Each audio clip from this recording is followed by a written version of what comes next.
I'm Christian. Do you know someone who you think is super cool? Maybe a brother or a sister, maybe a cousin or a coach, or someone that you really look up to. Today, we're gonna look at the person that we can look up to and why. Our big idea is Jesus is greater than everything else. Let's check this out.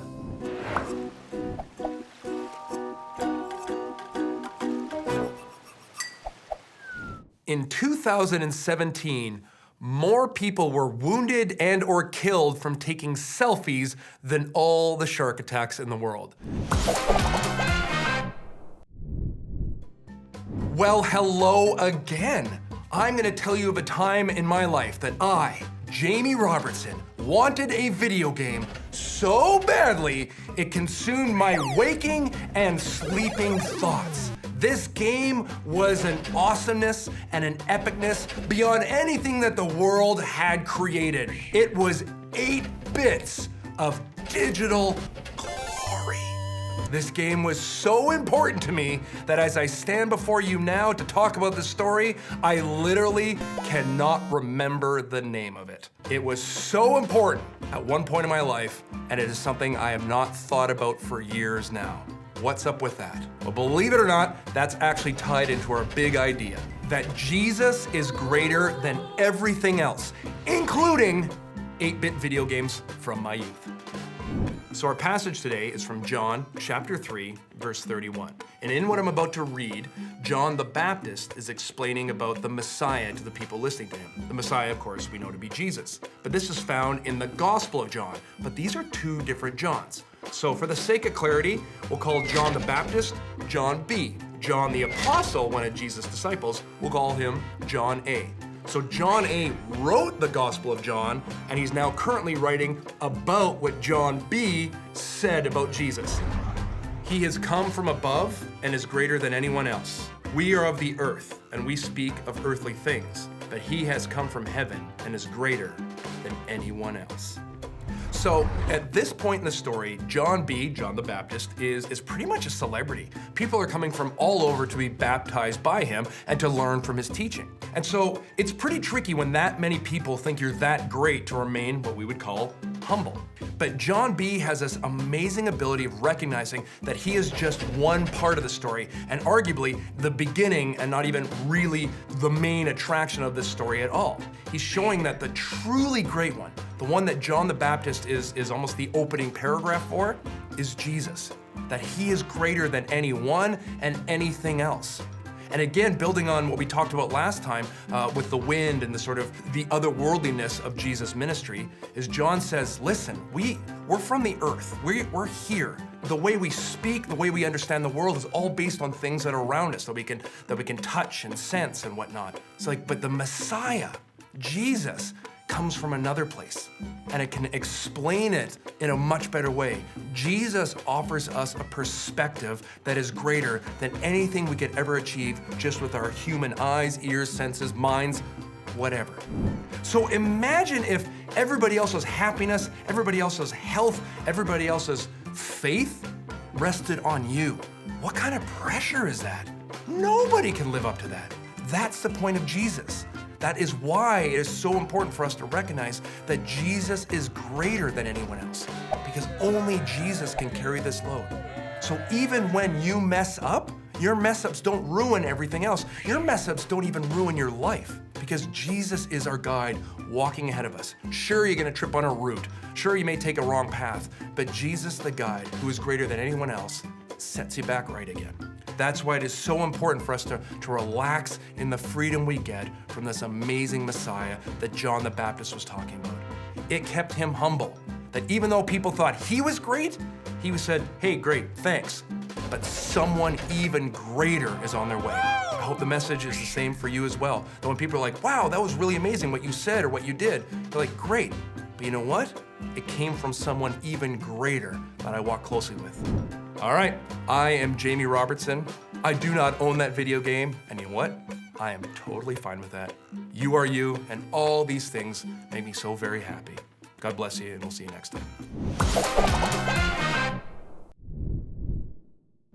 Jesus is greater than anything else. because he gave up his place in heaven to come to earth to be born as a human baby, to show us what God's love truly looks like. He died on the cross to eliminate the barrier of sin and then rise to life. It's because of him that we have eternal life. Let's watch this story. I'm sure it's gonna blow your mind. Watch this. So I grew up in Calgary, Alberta. By the age of 3, I had 3 different men in my life that I called dad. At a very young age, I learned that loving somebody was dangerous. I started just having this void inside me, this emptiness that I carried around with me everywhere I go, and and it started coming out in different forms of delinquency. When I was in school, I started acting out, and I just at a young age, I started to hate myself. Around the age of 13 is when I started getting arrested. But at 15 years old, I finally crossed the line a little bit too much, and they told me that I was getting sent to Calgary Young Offender Center. And I remember the first time walking in there, I didn't even know it was prison.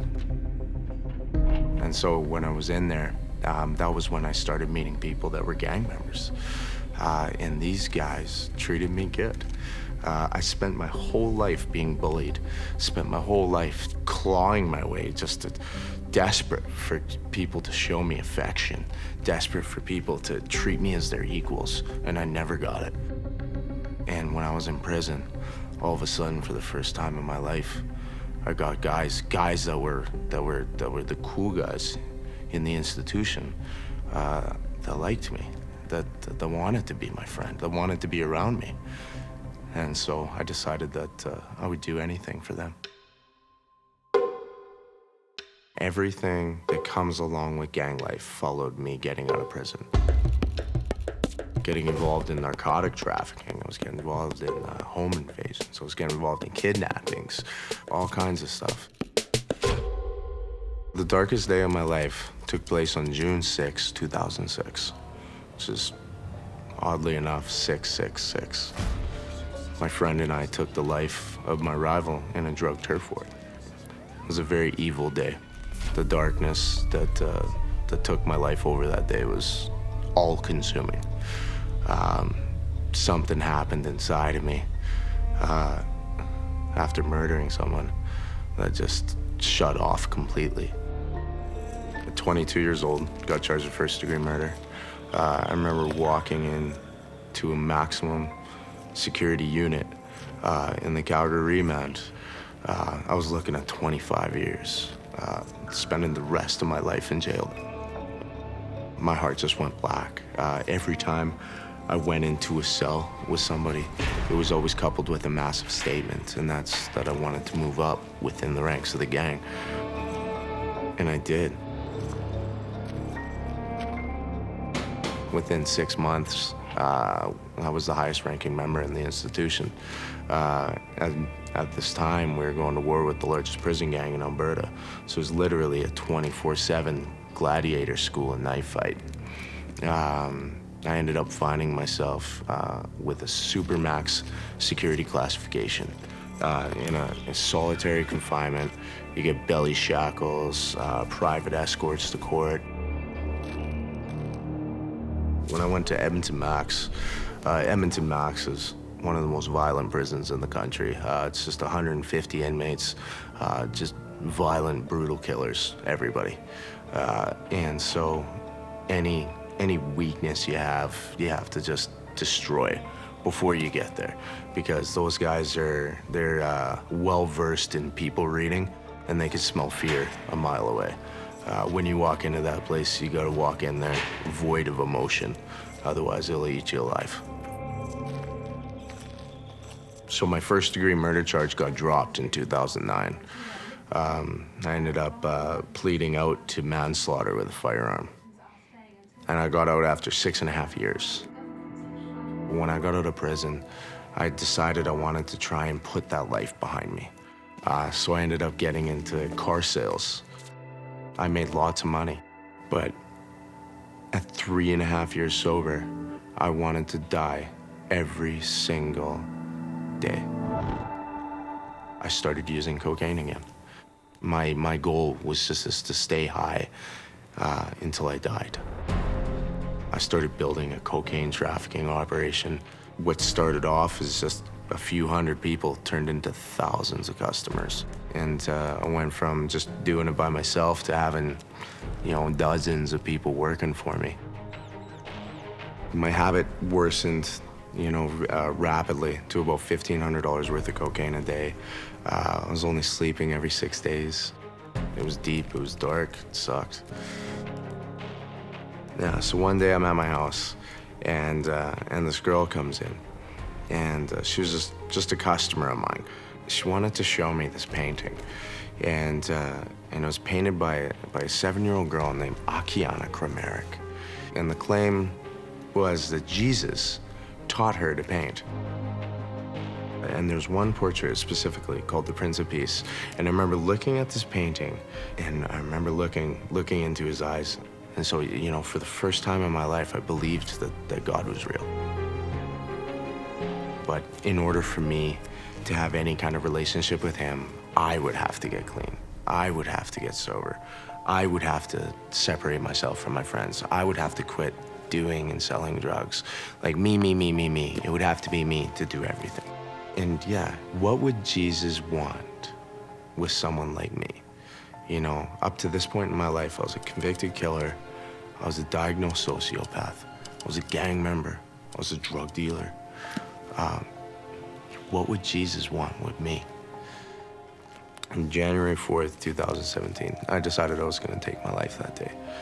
I remember getting a butcher knife out of the drawer, going upstairs to my room, closing my door behind me. I was just so filled with pain and shame and guilt and hurt that, it felt like the world was on my shoulders. Yeah, I remember getting the knife deep into my wrist and knowing that it was deep enough to get the job done. All I had to do was pull it back and it was all gonna be over. And as I'm sitting on the floor with a knife in my hand, the blood all over me. And as I'm sitting on the floor heaving, looking at the ceiling, I'm hearing the words, "It's over, it's over. Your suffering's come to an end." And I had never read a Bible. I've never been in a church. I knew, without a doubt, that Jesus Christ was talking to me and telling me that my suffering had come to an end.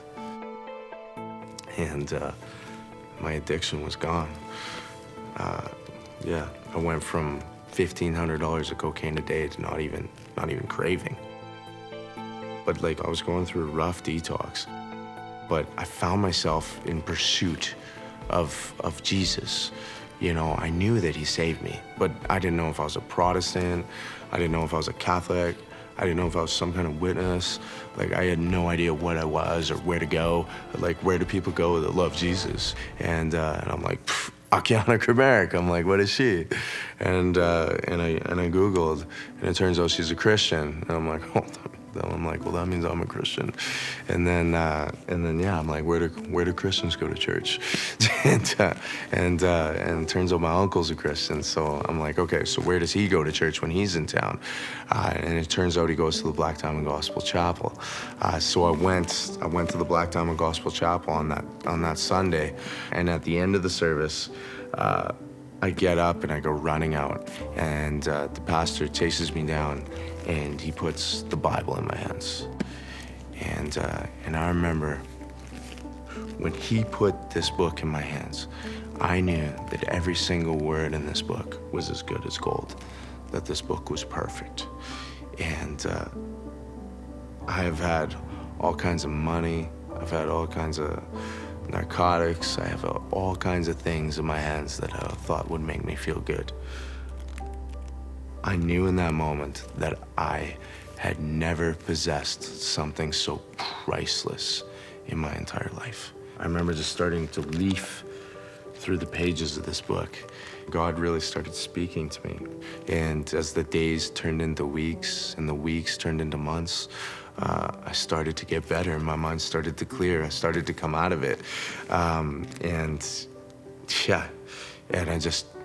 it was all Jesus. There was no amount of will Nothing I could have done could have saved me from the darkness I was in. I was so far gone that there was nothing that could have brought me back. Only God can bring a dead man back to life. You know, for a long time, I didn't know if I believed in God, but I believed that if there was a God, that he looked at me with disgust. You know, that I was just an abomination. You know, and why would he ever want a relationship with someone as evil as me? And I know today that he loves me the same today as he did yesterday and as he will tomorrow.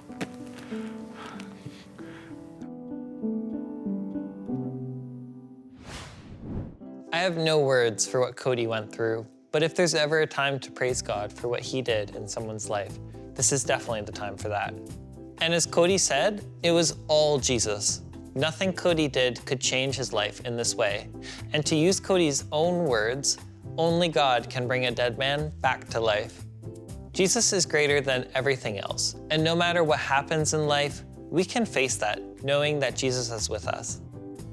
Let's break into our small groups and see what this looks like in our lives.